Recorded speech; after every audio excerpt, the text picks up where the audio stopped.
here at the Sport of Kings recently had a chance to do a sit-down interview with one of Canada's all-time favorite drivers, Mark MacDonald, and among the stats with MacDonald you should be interested in is in 2005. He led all drivers not only in money, but also wins. He also is a two-time award winner for the O'Brien Award. Most of all, he's an inspiration to the sport and also a role model to youngsters.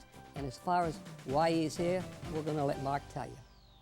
I just got an email from Rod Terrace. He sent me an email inquiring about maybe driving, this is about 2 months before this, wondering if maybe I'd come out and drive. He had 2 colts and a filly, I think, for stake finals, and I said maybe, you know, we'll see what happens. And he had called me about 3 weeks before, and he had mentioned it to me again. I said sure, because it was on a Tuesday, so I don't have much to do on Tuesdays, so why not come to BC? When you arrive at an airport, do you ever get any comments about the long whip you're carrying? Yeah, you know what, I don't bring them usually, because you do, you know, I usually actually fold them up and put them in the bag sometimes, but they'll break, so I just usually get them when I get here. How much travel goes into your schedule? A lot, especially in the summertime. You know, it's starting to wind down now, but if you have a couple, you know, good stake colts to drive, you follow them all over, so you're all over the map in the summertime, all over the States and all over Canada usually with them. How do you book your trips, and do you guys have an agent? No, we don't have agents. I usually do it myself. You know, I do it, it is a little tedious at times trying to get everything set up, but there's usually 3 or 4 of us that do the same kind of races all over, that race at Mohawk in Toronto or Woodbine. And so we usually try and organize it all together. So if we're all going to the same place, we try and all get on the same flight. And it just makes it a little easier if there's 3 or 4 guys going. So the owners call you, how's that work? Well, we know. If you're driving a good 3-year-old colt, I mean, you're always aware of what races are coming up and what, you know, what time of the year it is. So we're always aware of where we got to go. Now, there's a chance you may be giving up a couple of good horses to go somewhere. Is there compensation for you guys when you do this, or you could lose a good mount? No compensation, and you definitely could lose a good mount. For instance, Rick, he went to Sweden a few years ago to drive, I remember, Snazzy Millie. It was one of my drives, and I turned it down because I had another good colt in, and he ended up losing a drive on the best 3-year-old trotter that year. So, I mean, it can happen. It's tough, you know, sometimes, and it's happened to me too. I've lost good 2-year-old colts because I was in different places, and it's tough sometimes. You were leading driving Canada in 2005. You're a double O'Brien winner.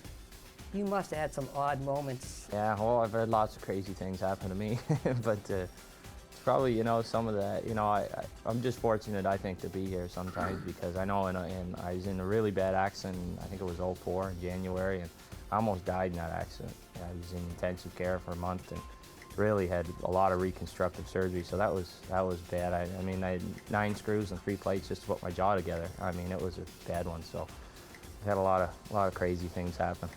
When you drive that many horses, as you know, these things happen. We're not racing, we don't make any money, and you almost got to start over when you come back.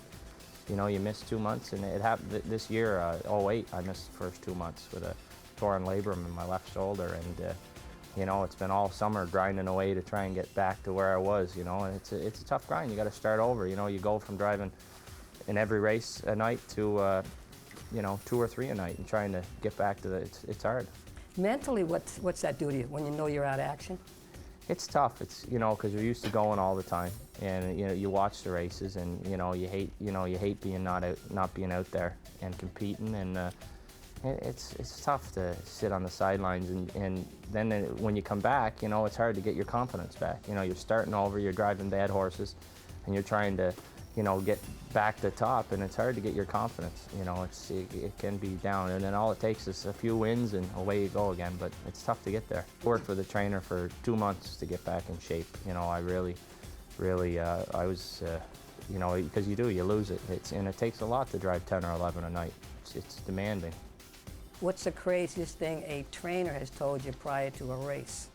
Oh, geez, you've heard a lot. Because I know there's a lot of them. There's a lot of them, eh? I never went out on the track with a bad one, I know that, but I drove lots of them. But no, it's hard to say. You know, every trainer is different, just like every driver is different. So they all have their own cliches and their way to get their horses ready. Have you met any drivers that are kind of nuts? Because I have. Yeah, yeah, I'm traveling with one today actually, but no. But no, there's lots of characters, especially on our circuit in Woodbine. There's a lot of different characters, you know, Rick and Jody Jameson and Randy Waples, and a lot of unique personalities and different kind of characters. Hey, when you were growing up, did you have an idol? Did I? Yeah, yeah. I'm originally from Prince Edward Island, so we always followed Wally Hennessy down on PEI. He was an icon in our sport, harness racing. So we always followed him, and he's got the same kind of colors as I got. So I kind of always idolized him growing up. You came out here and you were donating a lot of all your purses to a fund. Yep. What brought that on?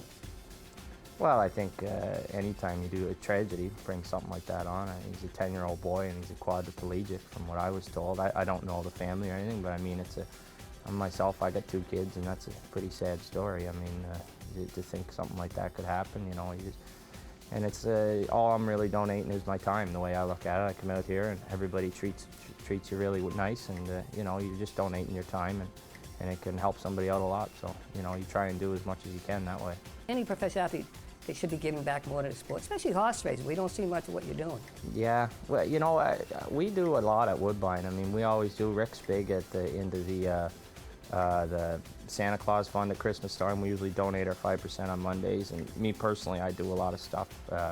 We go all over. We used to go to Alberta for juvenile diabetes, and Clinton Raceway for the Clinton Hospital, and we do a lot there. So this is a pretty typical thing that we do from Woodbine, our circuit anyway. I think a lot of people will give to causes that affect their own family personally, right? You know, if something happens.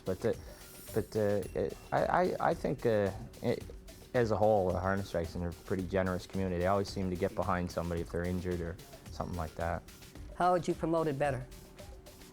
Well, there's got to be more money put into advertising and promotions, for sure. I mean, there's not enough. We don't advertise near enough. I mean, and the biggest thing I think, especially in Ontario, is the slot machines are the lifeblood of harness racing now, and they're 2 separate entities, and it's a shame they're not one, because you can go into a slot parlor at the racetrack at Mohawk and not even know you're in a racetrack.